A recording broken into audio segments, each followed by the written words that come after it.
ulang.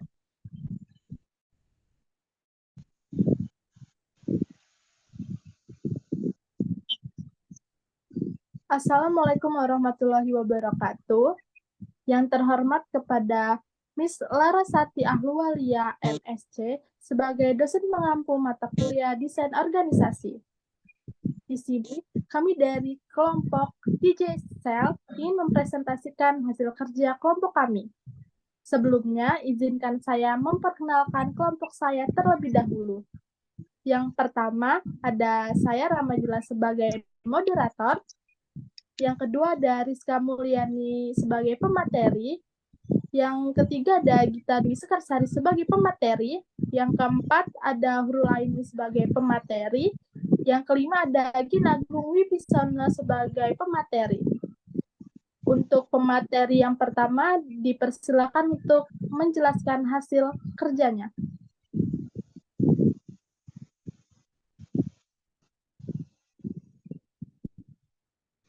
Digital Counter. Bisnis ini merupakan tempat jual beli pulsa elektronik atau prabayar yang biasanya berupa toko. Bisnis ini sangat populer di Indonesia karena kebutuhan akan pulsa yang tinggi dan mudah dijangkau oleh masyarakat.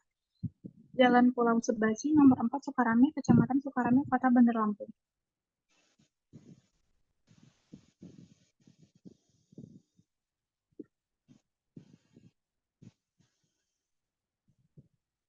Model perspektif sistem. Yang pertama ada input. Bahan baku yaitu peralatan etalase, RAM jaringan, aksesoris, ragantung mini putar, mikro atau nano, SIM cutter, bangku, kursi plastik, banner atau spanduk, label harga, lampu LED, etalase strip, lentur, plus soket. Tenaga kerja yaitu mengelola dan penjualan. Modal yaitu investasi awal, bahan baku utama. Pengetahuan yaitu keterampilan dalam memperbaiki dan menyediakan berbagai alat elektronik, aksesoris, dan segala hal yang berhubungan dengan elektronik termasuk pembayaran digital. Yang kedua yaitu konversi, perbaikan alat elektronik, proses perbaikan pergantian mesin, temper glass, dan lain-lain. Penambahan aksesoris, proses perbaikan agar menjadi seperti baru. Kemasan penyusunan kemasan dengan takaran yang sesuai. Yang ketiga ada output. Produk selesai diperbaiki, siap dikembalikan atau dijual kembali ke konsumen. Pendapatan uang yang diperoleh dari penjualan aksesoris dan servis. Limbah potensinya ada limbah bekas aksesoris yang perlu diolah.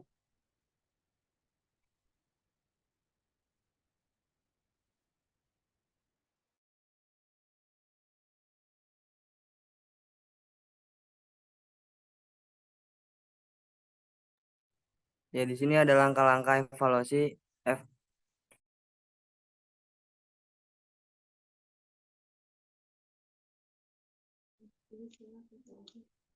Ya, oke, selanjutnya untuk memahami efektivitas UMKM Counter kita dapat mempertimbangkan beberapa pendekatan. Yang pertama, pendekatan tujuan organisasi, fokus pada sejauh mana UMKM Counter mencapai tujuan sasaran yang telah ditetapkan. Yang kedua, pendekatan sistem terbuka, melibatkan pengamatan terhadap hubungan UMKM Counter dengan lingkungan eksternal seperti pelanggan, pemasok, dan faktor-faktor ekonomi. Yang ketiga, pendekatan kebutuhan pelanggan, menilai sejauh mana UMKM Counter memahami dan memenuhi kebutuhan pelanggan mereka, termasuk kepuasan pelanggan dan loyalitas.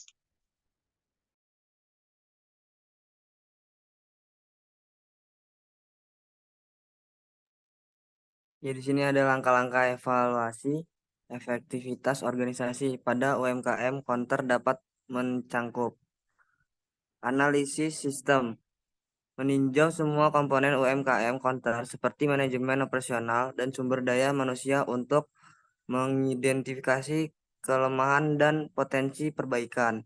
Pengukuran kinerja, mengukur indikator kinerja yang relevan seperti penjualan, keuntungan, tingkat kepuasan pelanggan, dan efisiensi operasional. Adaptasi dan perbaikan berdasarkan temuan dari analisis dan pengukuran UMKM Counter dapat melakukan adaptasi dan perbaikan dalam proses dan strategi mereka.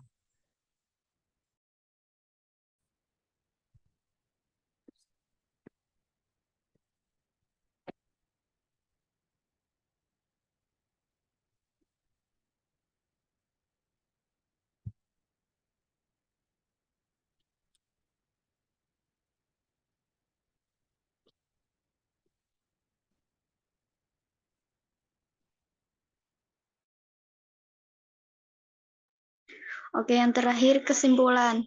Pada UMKM Counter akan bergantung pada hasil evaluasi efektivitas. Jika tujuan tercapai, pelanggan puas, dan kinerja baik, UMKM Counter dapat dianggap berhasil. Namun, jika ada ketidaksesuaian dengan tujuan atau masalah yang perlu diperbaiki, tindakan perbaikan perlu diambil untuk meningkatkan efektivitasnya.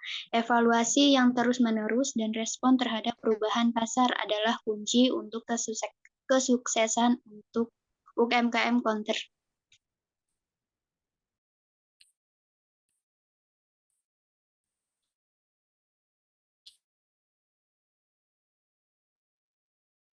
Mungkin cukup sekian presentasi dari kelompok kami.